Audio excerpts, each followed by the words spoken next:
Audio Jungle. Audio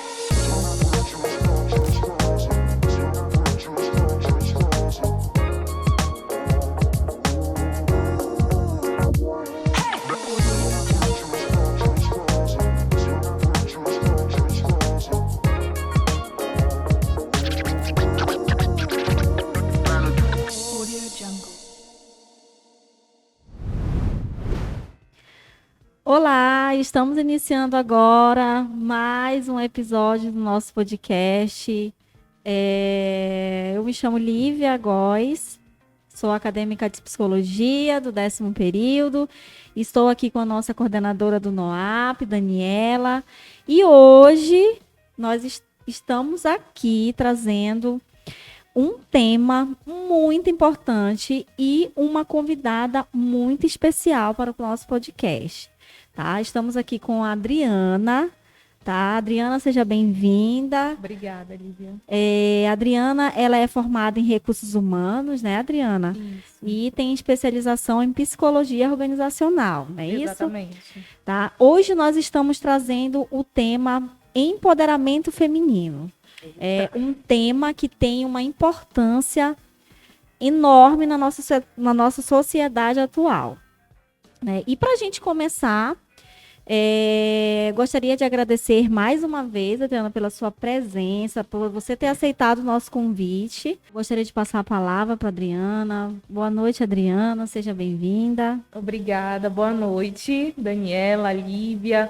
Muito obrigada pelo convite. É um prazer estar aqui com vocês, poder compartilhar um pouco da minha história, da minha trajetória. E eu creio, né, que vai dar para extrair um pouquinho desse tema que é tão rico, tão grande, né, e tão atual, tão presente, que é o empoderamento feminino. Então eu agradeço por ter sido lembrada, né, dentro desse tema. Maravilha, muito legal. E lembrando, pessoal, que a nossa convidada de hoje, nem sempre ela foi, né, essa mulher linda, essa mulher que, né, demonstra aí ser o tempo inteiro muito segura de si. Ela foi hoje a nossa convidada justamente porque ela tem uma história de vida muito linda, tá? E ela vai compartilhar hoje aqui com a gente a história dela dentro desse tema escolhido, tá? E para a gente iniciar, a gente começa aí perguntando da Adriana como que ela define hoje o empoderamento feminino. E o porquê que você acha, Adriana, que é importante o empoderamento feminino? Você pode compartilhar com a Claro. gente um pouquinho? Com certeza. Eu acho que empoderamento feminino, né, uma mulher empoderada, na verdade, é uma mulher segura de si, é uma mulher que ela não tem medo, né, dos rótulos que a sociedade impõe, ela não tem medo de ser quem ela realmente é. Ela sabe quem ela é e ela é, né? Então ela é muito segura, como você falou, mas porque ela conseguiu construir essa segurança. Então uma mulher, ela não é empoderada, ela se torna empoderada. E eu digo que todos os dias a gente pode se empoderar um pouco mais. A gente se empodera um pouco mais quando a gente toma decisões, quando a gente se coloca à frente de situações que talvez fossem desafiadoras, quando a gente consegue demonstrar que as nossas ideias são importantes, que a gente consegue ter visibilidade daquilo que a gente quer mostrar. Então eu acho que é tão importante, né, que muitas mulheres elas acabam se descobrindo no momento que elas se tornam empoderadas. Então, o empoderamento feminino, para mim, é isso. É você poder ser realmente aquilo que você é, sem medo, né, do que a sociedade dita. Uhum. E como que foi, Adriana, os desafios para você, né, o decorrer da sua trajetória? Como a gente vai poder ver em algumas fotos, a Adriana hoje ela é gestora de RH, ela é palestrante, ela é maquiadora. Então, assim, Adriana, compartilha um pouquinho com a gente como que você superou as dificuldades que você encontrou ao longo da sua carreira para que você conseguisse se tornar essa mulher hoje de 1001 utilidades.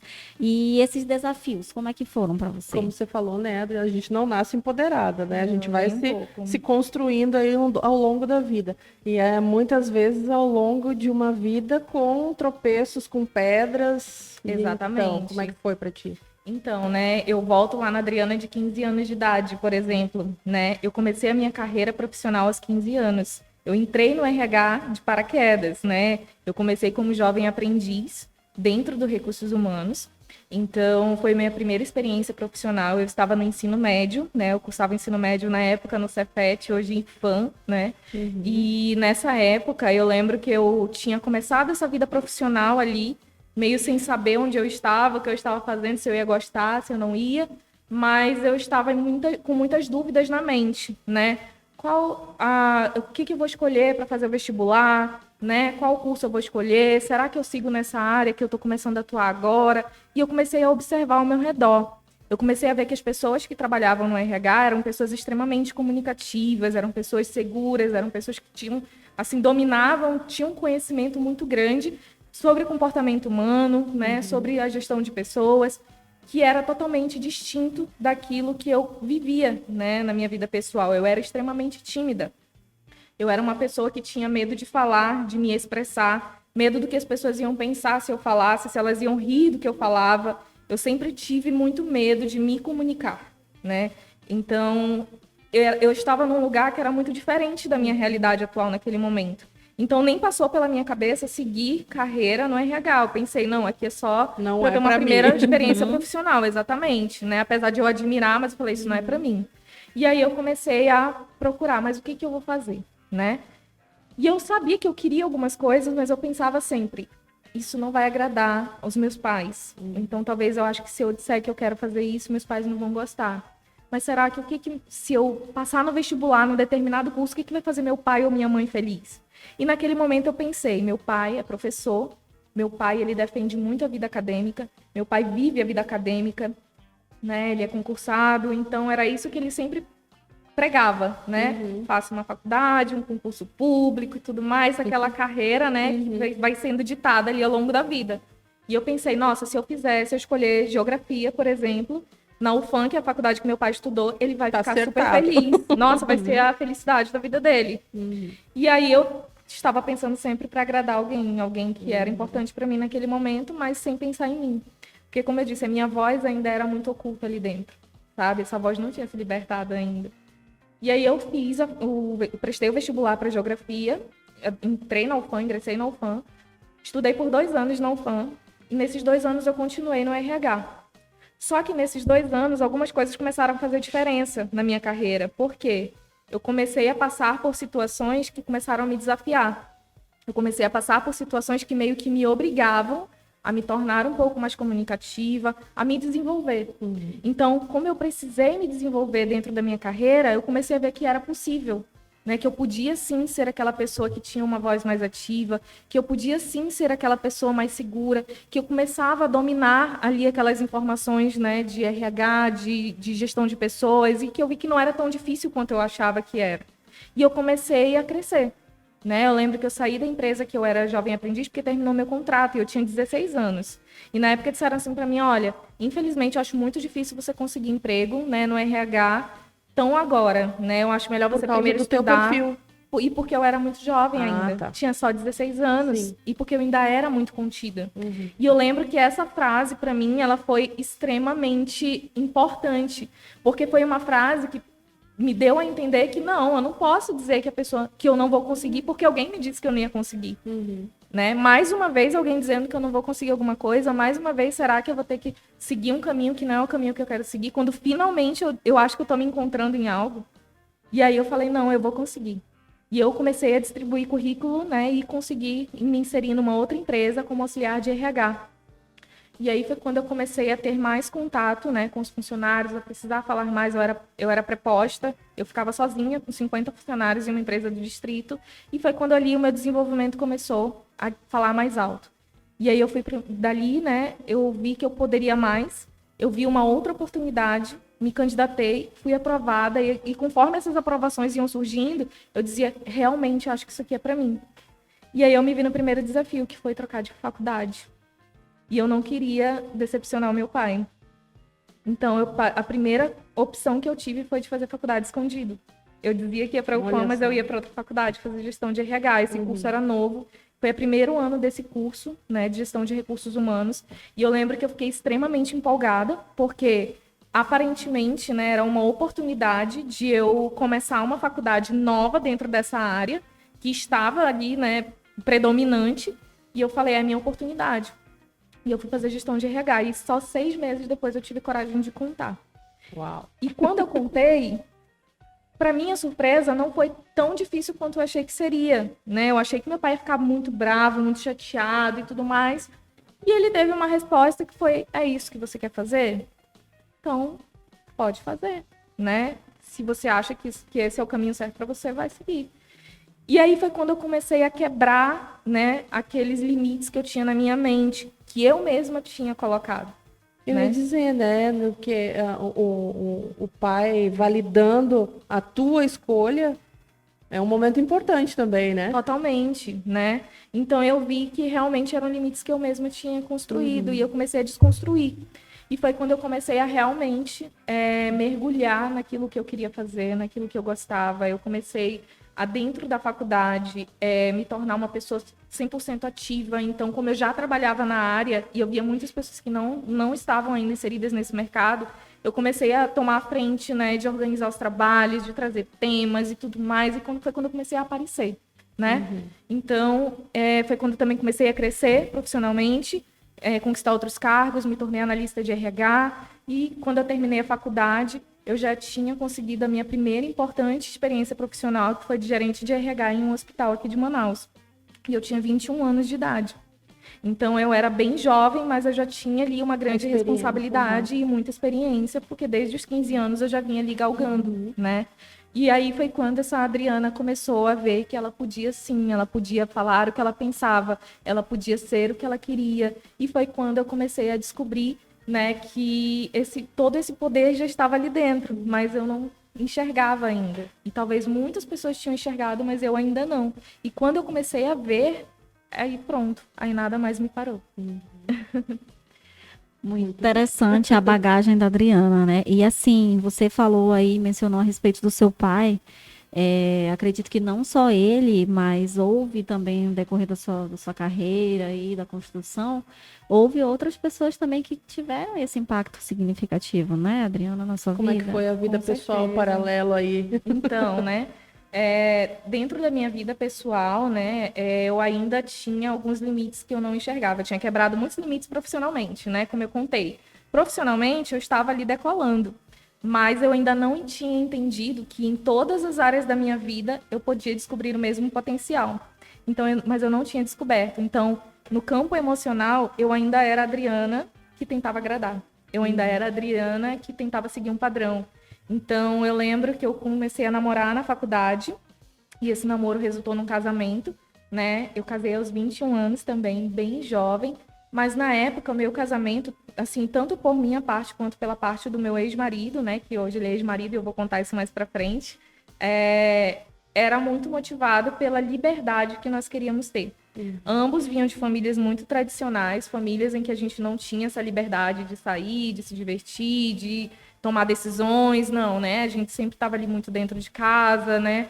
Muitas coisas que a gente queria fazer a gente não podia. E aí a gente pensou, não, vamos casar, né? Os dois Casamento estavam... como uma forma de liberdade, de bater Exatamente. acordos. Exatamente. E aí a gente casou, a gente começou a ter essa liberdade, só que a minha liberdade sempre estava muito condicionada à do meu parceiro naquela época. Então, por exemplo, ele gostava muito de um estilo musical que eu também gostava, mas é porque eu não sabia do que mais eu gostava. Então, eu só saía para onde ele saía também, eu fazia o que ele gostava de fazer. Eu sempre vinculava os meus gostos aos gostos daquela pessoa. E as poucas vezes que eu tentei dizer, mas será que isso é legal? Ou então, olha que bacana. Não, isso aí é ruim. Não, esse estilo de música é péssimo. Não, isso aí eu nem quero aqui em casa. E aí eu me reprimia e dizia, não, realmente, não é bom. Não, realmente. Entende? E eu ainda não tinha despertado essa Adriana para saber o que ela gostava no âmbito pessoal. Ela estava muito focada em crescer profissionalmente, porque ali eu já tinha, instalado. Mas no âmbito pessoal, não. E aí, essa relação, né, como ela foi motivada por uma liberdade que, digamos assim, a gente não alcançou juntos, né, ele talvez tenha alcançado e eu não, eu ainda estava ali muito naquela sombra, a gente foi passando por alguns problemas, né? Problemas financeiros, problemas profissionais também, porque, querendo ou não, o financeiro ele tá ligado ao profissional. No momento que meu ex-marido perdeu o emprego, como ele tinha transtorno bipolar, então ele entrou naquela fase mais depressiva. E aí eu precisei acompanhá-lo, ele não queria que eu saia de perto, então eu acabei também abrindo mão do trabalho e ficaram ali 2 pessoas se amparando emocionalmente Nossa, e profissionalmente decaindo, né? E com isso a gente teve algumas perdas, né? Perdi apartamento, um apartamento que nós já tínhamos conquistado, comprado, estava em financiamento, a gente perdeu esse apartamento. Foi a primeira grande perda, então ambos ficaram emocionalmente muito fragilizados. Era uma relação ali extremamente simbiótica em que a gente, né, se apoiava nas dores e eu achava que eu tratava ele como se fosse um filho. Eu não tratava ele como se fosse um marido, então eu achava que eu tinha que cuidar dele como se fosse meu filho, literalmente. Eu tinha mais um sentimento de mãe do que de esposa, né? Então eu tomava para mim a dor dele, eu tomava tudo que ele sentia, eu sentia junto. E aquilo estava nos adoecendo. E foi quando eu comecei a entrar em depressão, né? E nessa depressão, realmente, assim, eu comecei a passar por situações difíceis porque eu não queria que a minha família soubesse. Lembra da vez que eu escondi que eu queria fazer gestão de RH, fiz gestão de RH 6 meses escondido? Foi a mesma situação. Eu não tive coragem de dizer que eu perdi um apartamento. Eu não tive coragem de dizer que a gente estava passando por esses problemas emocionais. E a gente se fechou ali naquela bolha de problemas emocionais. E ninguém da família sabia. Para todos os efeitos, a gente estava super feliz, estava tudo bem, a nossa vida estava guinando, ninguém sabia de nada. Para todos os efeitos, a gente alugou nosso apartamento e foi morar num outro lugar para fazer uma fonte de renda. Então, assim, tudo para não preocupar a família. Só que quando tudo veio à tona, foi na minha primeira tentativa de suicídio. Porque aí a minha família já não teve como não ficar sabendo do que estava acontecendo. Foi quando eles tomaram conhecimento de tudo que estava acontecendo. Meu ex-marido já também emocionalmente abalado, não conseguia me dar tanto suporte, porque ele também precisava de suporte. E foi quando a gente começou a entender que a nossa vida, ela emocionalmente estava fragilizada, porque ambos estavam com a motivação errada para aquela relação, né?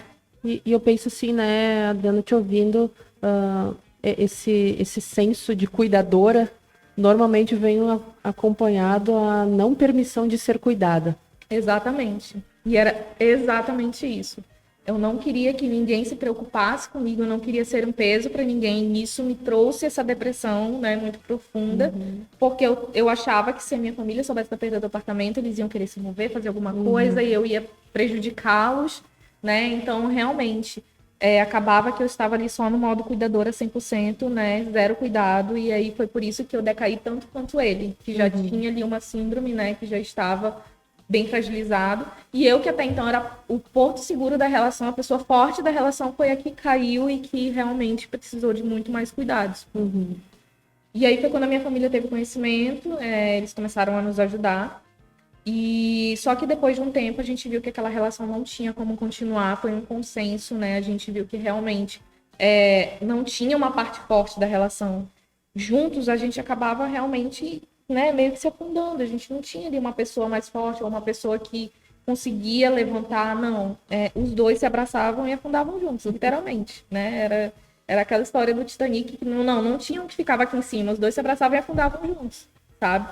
E aí a gente entrou nos consensos que era melhor a gente divorciar, né? Nós divorciamos e mantivemos ali um contato amigável, até hoje temos esse contato amigável, inclusive. Uma pessoa que conseguiu seguir a vida, assim como eu consegui seguir minha vida, né? Hoje eu sou casada, hoje eu tenho um filho, né? Mas até aquele momento, tudo foi muito difícil por isso.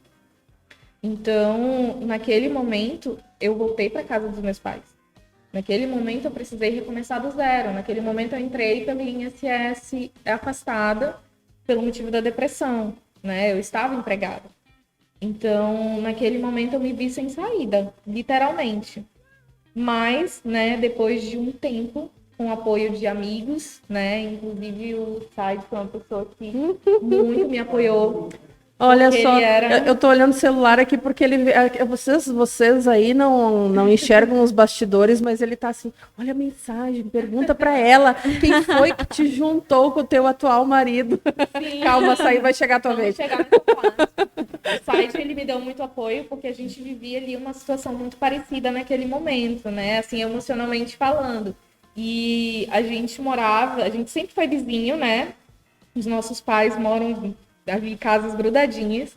Então a gente cresceu junto, né? Passamos ali um período mais afastados quando eu me casei, quando ele também foi fazer outras coisas da vida. E naquele momento a gente se reaproximou de uma forma muito intensa, porque estávamos nos apoiando um na dor do outro.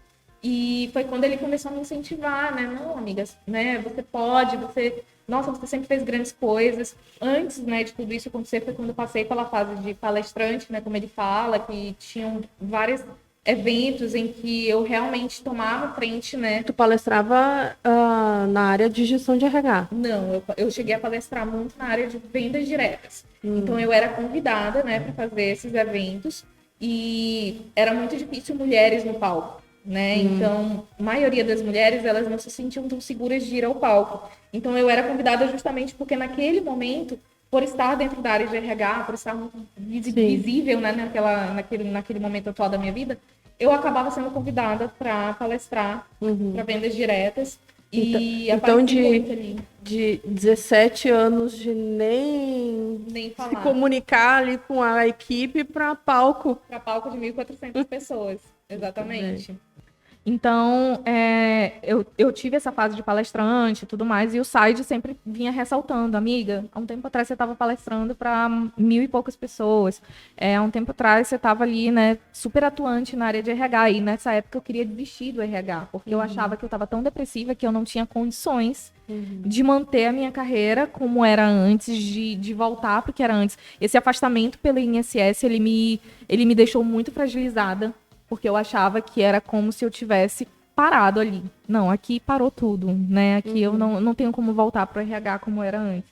Porque eu sempre estava focada em ser como eu era antes. E eu me esquecia que eu não precisava ser quem eu era antes. Eu podia ser uma nova Adriana, eu podia me resgatar de outra forma, eu podia me reinventar. E aí, era um momento também que a minha autoestima estava baixíssima, né? Porque eu tinha ganhado muito peso, né? Nesse inteirinho ali do divórcio e tudo, da depressão, os medicamentos controlados, eu acabei ganhando muito peso. Com o ganho de peso, eu também tinha aquela aparência que estava sempre muito triste, né? Aquela pessoa abatida, que dormia muito, que estava sempre trancada no quarto, abatida. Então, eu tinha uma fisionomia ali já muito baixa, sabe? De energia baixa. E aí foi quando eu comecei a ver vídeos, né, sobre maquiagem, né? Então eu comecei a ver, estava super em alta, começou o período da pandemia, então as pessoas começaram a gravar muitos vídeos ensinando a se maquiar, fazendo tutorial e tudo mais. E aí eu comecei a treinar em casa com o que eu tinha primeiro. E depois meus pais foram comprando umas maquiagens, eu fui ganhando outras. E aí eu tenho uma amiga que é maquiadora, né, profissional, inclusive, que me convidava para as lives dela, para eu ser modelo. Depois ela me ensinava técnicas, inclusive ela se chama Thay Brandão, ela é incrível. E eu lembro que aquilo me motivava muito, porque quando eu saía da live, estava extremamente maquiada, eu olhava no espelho e dizia, caramba, quem é essa? Quem é essa? Nossa, cadê aquela pessoa que tava literalmente, assim, desculpa o termo, mas acabada? Eu me sentia assim, nossa, eu tava ali acabada numa cama e de repente eu tô aqui, outra pessoa. E eu comecei a entender o poder que aquilo podia me dar no sentido de eu resgatar minha autoestima e de eu recuperar, sabendo que eu tinha pontos que podiam ser ressaltados, né? E que nada tava perdido. E aí eu comecei a treinar em casa, e comecei a fazer vídeo, e comecei a tentar me distrair com aquilo. Como eu não conseguia dormir, né, passava muitas madrugadas em claro por não conseguir dormir, eu passava as madrugadas, né, fazendo vídeo. E o intuito do vídeo, na verdade, era eu conseguir falar com as pessoas de novo. Então eu comecei a também compartilhar sobre a minha depressão, compartilhar sobre o que eu tinha passado e de como eu estava conseguindo me ver evoluindo. E as pessoas começaram a interagir comigo e dizer, nossa, eu também passei um período assim, ou então, nossa, tem uma pessoa da minha família que está assim, nossa, eu não imaginava que você estava passando por isso. E essas mensagens começavam a me dar um gás de, não, as pessoas estão acreditando em mim. E a Adriana estava pensando aqui, o que é mais desafiador em relação à autoimagem? Tu encarar um palco de 1.400 pessoas ou tu encarar tu mesmo num vídeo? Eu mesma num vídeo. Não tem comparação, gente. Acho. Você não tem ideia. Eu acho que o melhor exercício para treinar isso é gravar ou falar pro espelho, né? Muito, vocês não têm ideia. eu cansava de gravar os vídeos e muitos eu descartava porque eu dizia, não, eu não tenho coragem. Aí depois eu ia lá na lixeira, devolvia e dizia, não, eu vou editar esse vídeo, ele vai ficar melhor. Pronto. E aí eu tinha coragem de postar. E eu postava e dava super resultado, todo mundo comentava e curtia. E eu dizia, gente, eu tava achando esse vídeo horrível. Mas na verdade não estava, era a minha imagem de mim mesma que estava distorcida, né? E eu fui recuperando essa autoestima quando eu comecei a me arrumar, quando eu comecei a me gostar novamente, quando eu comecei a ver a minha imagem ali nas redes sociais, coisa que antes eu não fazia, como você mesmo falou, para mim era muito mais fácil apresentar para várias pessoas, porque elas estavam me vendo, eu não estava me vendo, do que eu abrir a câmera, me ver e conseguir ali, nossa, achar a minha voz estranha, ver defeito onde nem tinha, sabe? E depois a gente vai perdendo esse medo de gravar, a gente vai se achando bonita no vídeo. Vai se descobrindo. E vai se descobrindo, né? exatamente. E isso, sem dúvida, né, me tirou daquele buraco, daquele lugar que eu estava, né? Tendo esse apoio, como eu disse, né, dos amigos, esse apoio. E foi nessa fase, né, que o Said começou a dizer assim, agora chegou a hora de você conhecer outra pessoa. E eu dizia que nada, Said, imagina, a gente tá numa pandemia, você tá louco? Tinha 3 meses que tava tudo fechado e eu dizia, não, Said, como que eu vou conhecer alguém? É impossível, não tem como sair pra lugar nenhum. Como que eu vou conhecer alguma pessoa? Ele dizia, não, amiga, você vai conhecer, você vai conhecer. Sair de nada é impossível. Né? Exatamente. E aí, né, foi através do impulso do Said, por um meio que eu nunca nem imaginava, porque eu era extremamente preconceituosa com o aplicativo de relacionamento. E o Said, ele era o rei do aplicativo de relacionamento, né? Porque, nossa, ele fazia maior sucesso. Deixa o Tinder aqui depois aí. Ele fazia maior sucesso, ele tinha vários matches, eu ficava olhando, gente, que é isso? E eu dizia, não, Said, pela fé, esse pessoal aí não tem interesse em nada com ninguém, não quer nada sério com ninguém, imagina, eu não quero gente pra curtir comigo não, eu quero ter uma família, né, e tudo mais. Amiga, ele sempre falava, nunca perca uma oportunidade. E aí eu lembro que eu falei, tá bom, eu vou baixar por um dia. Baixei, nesse dito dia, né, o match perfeito aconteceu, que foi com o meu atual marido, né? A gente começou a conversar, ele pediu meu WhatsApp. Quando ele pediu meu WhatsApp, eu já desinstalei o Tinder, porque eu realmente estava desacreditada. Tinha muita gente conversando, eu falei, não, isso aqui não vai dar certo. Isso é quase a história da Cinderela, né? Não tá achando a Cinderela moderna. Então, e aí a gente começou a conversar, e no outro dia ele pediu pra ir me ver. E eu falei assim, caramba, e agora? Porque, como eu disse, eu venho de uma família tradicional. Eu estava na casa dos meus pais. Mesmo com já quase 30 anos de idade na época, meu pai não ia achar legal eu levar um estranho em casa, em plena pandemia. Oi, pai, conheci o fulano pela internet. Jamais. E aí o que acontece, né? O meu marido queria levar um sushi, né? Eu disse assim, não, eu vou levar um sushi pra você. Vou só fazer uma entrega. Tá bom, né? Dei meu endereço, falei, tudo bem, eu vou aceitar o sushi. Só que ele mandou a localização em tempo real e eu vi que ele realmente estava indo. Eu achei que era brincadeira. E aí ele foi. E aí eu falei, o número da minha casa é X. Eu dei o número da casa do site, era do lado da minha casa e ia dar tudo certo.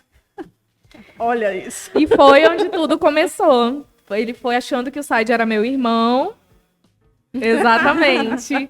Achando que o site era meu irmão, né? Cumprimentou, foi lá me conhecer. Não levou sushi, levou um livro.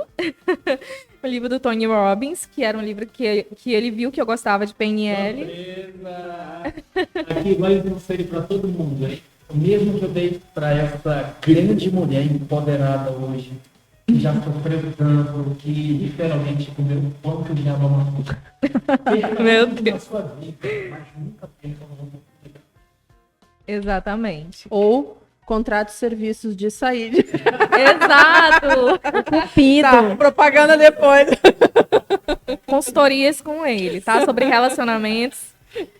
E aí, então, foi quando tudo começou, né? E aí, de fato, a gente foi se conhecendo um pouco mais, as coisas foram ficando mais sérias, a gente noivou, né? A gente casou. E hoje tudo a gente muito tem rápido, tudo né? muito rápido, né? E isso que é engraçado, porque o meu antigo relacionamento, ele durou 11 anos, mas até a gente casar, demorou muito tempo, 5 anos, né? De noivado, aí foram 2 anos, então, foi muito tempo.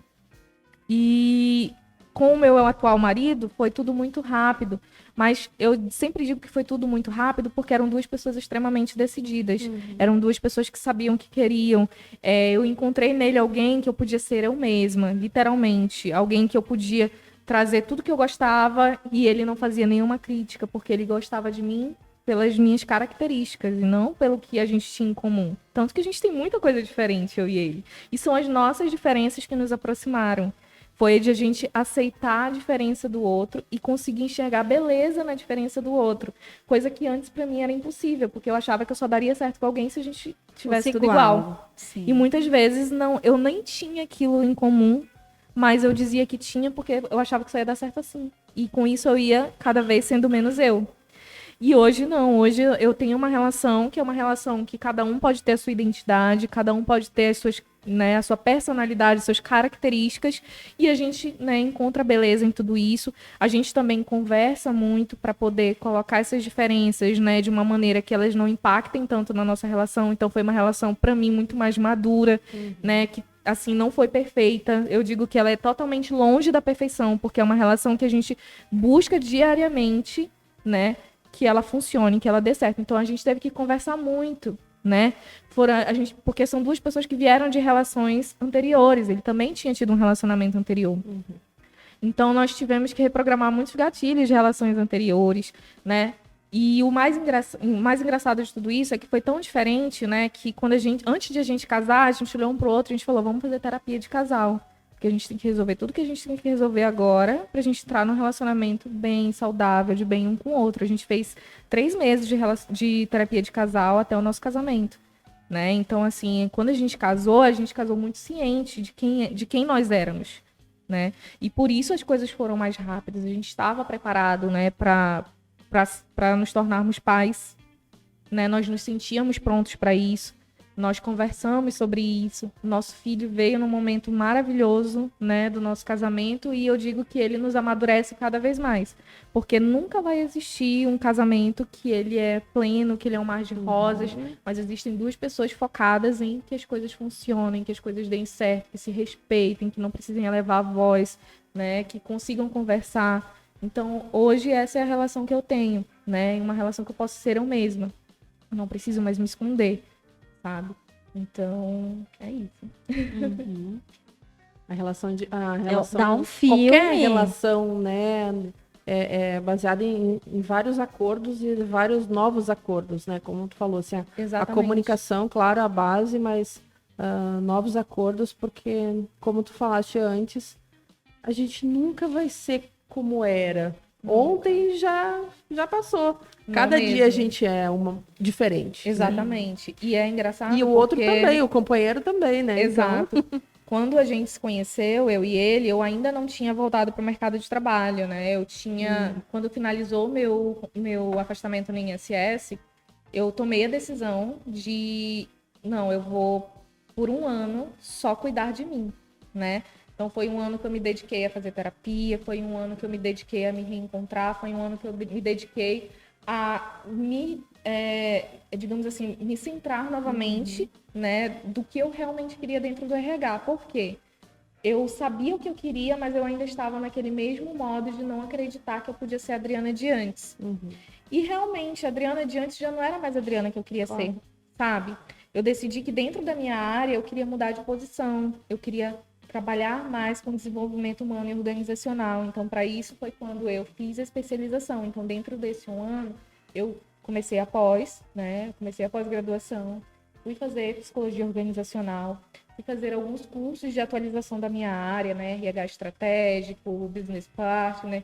E aí, com isso, eu me senti pronta para voltar ao mercado de trabalho.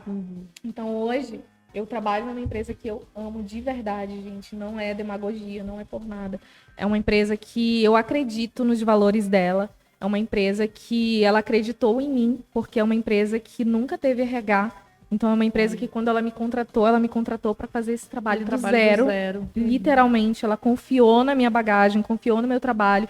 E eu fui muito sincera do momento que eu estava vivendo. Eu fui muito sincera do que tinha acontecido comigo, né? Do que eu estava recomeçando. E o melhor de tudo, eu estava recomeçando numa empresa que estava começando esse trabalho. Então, literalmente, né, foram É duas um outro pessoas ali do relacionamento, zero. né? Foi um outro relacionamento, exatamente, né?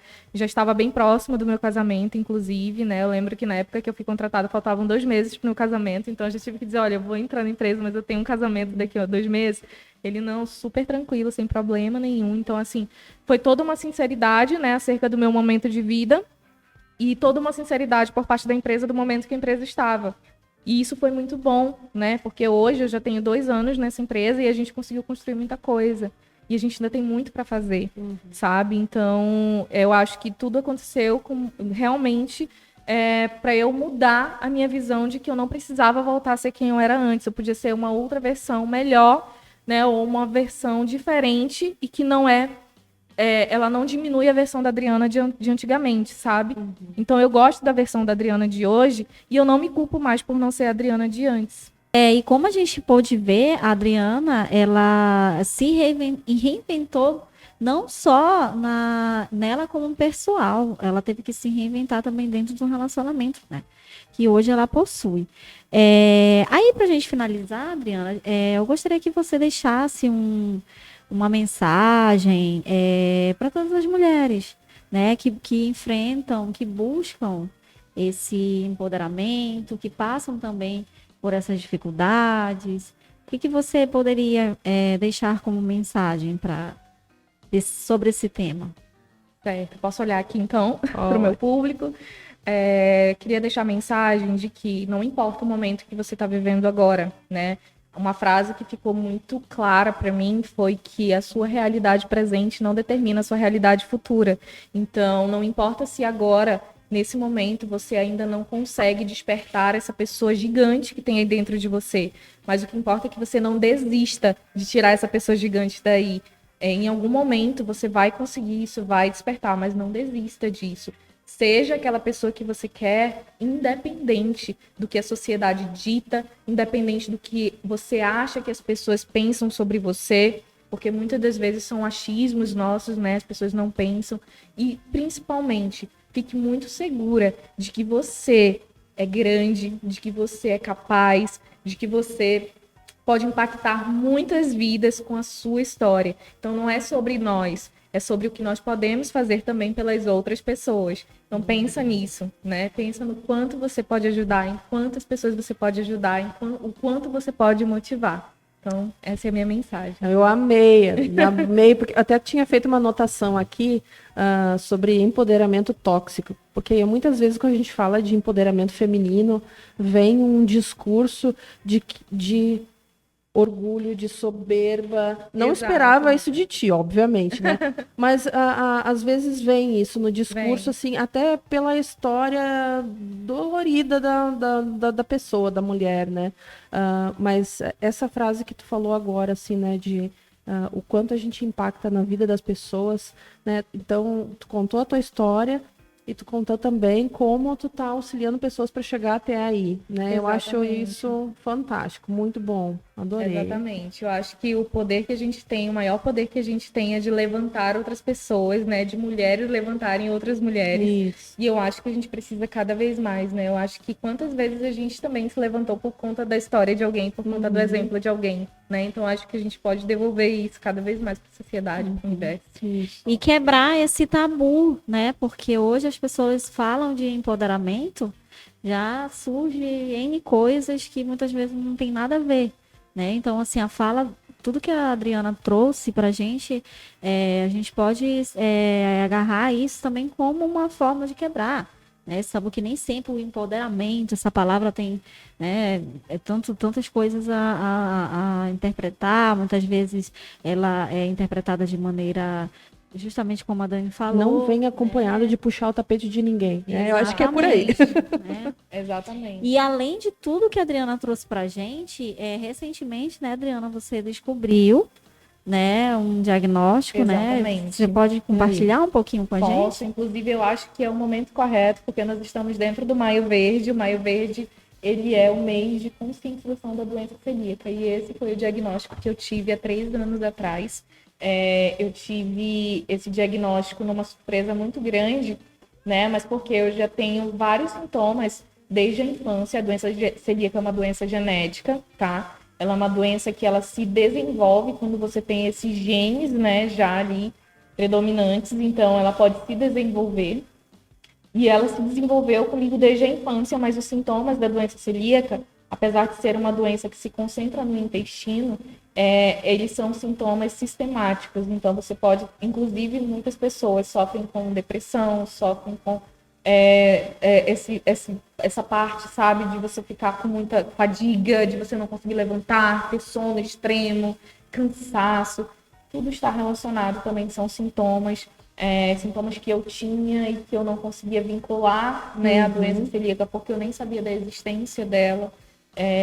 Até chegar nos sintomas intestinais, demorou 28 anos para mim, né? Porque eu sofria a vida inteira com enxaquecas fortíssimas, né, com essa fadiga extrema, né, muitos esquecimentos, então, assim, muitos sintominhas, né, alergias de pele, que eu não vinculava. Que muitas vezes a gente não dá atenção, né? Exato. E aí teve um momento da minha vida, né, que eu comecei a ter muitos sintomas intestinais, de vomitar, né, de emagrecer, depois de engordar, ter esse efeito sanfona, e de me sentir mal com tudo que eu comia, né? Não importava o que eu comesse, eu me sentia mal.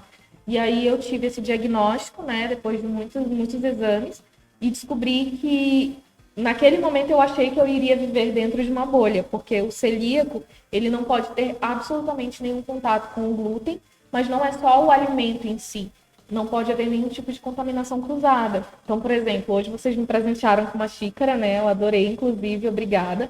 Ela é nova, eu posso utilizar, mas se, por exemplo, ela já tivesse sido usada, vocês lavassem, eu já não poderia usar, porque alguém utilizou, porque é uma esponja que lavou uma panela, que cozinhou um macarrão, Entendi. lavou, e aí eu já não posso usar, porque o glúten é uma partícula que é extremamente resistente, só com a lavagem comum ele não sai. Não posso frequentar restaurante, ir no aniversário, não posso comer, tenho que andar com meus utensílios, né? Tenho que andar com minhas panelas, meus pratos, Nossa. enfim. É difícil. É uma bolha? Pode ser, mas a gente dentro dessa bolha pode viver de forma saudável, a gente pode descobrir que ela não é tão ruim assim, né? E eu acho que o mais importante é ter qualidade de vida. Então eu entendo que hoje eu tive a oportunidade de ter essa qualidade de vida, de não ter os sintomas que eu carreguei por tantos anos, né, na minha vida. E o principal é de ter longevidade, né? De eu ter hoje um filho e saber que eu vou poder acompanhar meu filho porque eu tenho um diagnóstico, eu sei o que fazer, eu sei o que tratar. E pelo menos de doença celíaca, né, eu não vou padecer, não vou ter sintomas, né, que podem ser o câncer, né, que podem ser sintomas mais graves, outras doenças autoimunes, né, relacionadas. Então, né, eu tive a oportunidade de ter esse diagnóstico e hoje eu sou grata por ele, Claro. né. Mas assim, eu queria trazer uma mensagem de conscientização de que muitas pessoas podem ter doença celíaca e não sabem, né. De 10 pessoas que têm doença celíaca, apenas 2 têm diagnóstico. Essa é a estatística atual. Então, eu acho que hoje, né, um exame muito simples é o sorológico, é o antitransglutaminase. Ele é um exame de sangue super simples e ele pode ser o primeiro exame de um diagnóstico como esse, né, que pode mudar a vida de uma pessoa.